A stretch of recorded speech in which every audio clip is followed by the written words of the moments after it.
అడవి దున్నలను నల్లమల అటవీ ప్రాంతానికి తీసుకురావాలని అటవీ శాఖ ఓవైపు ప్రణాళిక వేస్తూ ఉండగా ఇంతలో ఓ అడవి దున్న పర్వత శ్రేణిలో కనిపించింది. 160 ఏళ్ల క్రిందట నుంచి ఆచూకీ లేని దున్నలను తిరిగి నల్లమలకు రప్పించడానికి ఓ ఫార్మాస్యూటికల్ కంపెనీ ₹1 కోటి విరాళంగా ప్రకటించింది. World wide fund for nature ఇందుకు సంబంధించిన సాంకేతిక సలహాలిస్తోంది. మధ్యప్రదేశ్ నుంచి 120 అడవి దున్నలను నల్లమలకు తీసుకొచ్చే మహత్తర ప్రాజెక్టుకు నాగార్జున సాగర్ శ్రీశైలం టైగర్ రిజర్వ్ నాయకత్వం వహిస్తోంది. మొత్తం 120 అడవి దున్నలను బ్యాచ్లుగా రప్పించాలని నిర్ణయించారు.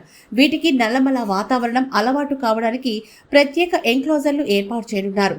ఈ తరుణంలో మానవ ప్రయత్నం లేకుండానే అడవి దున్న కృష్ణానది దాటొచ్చి అతిథిగా తిరుగుతోంది.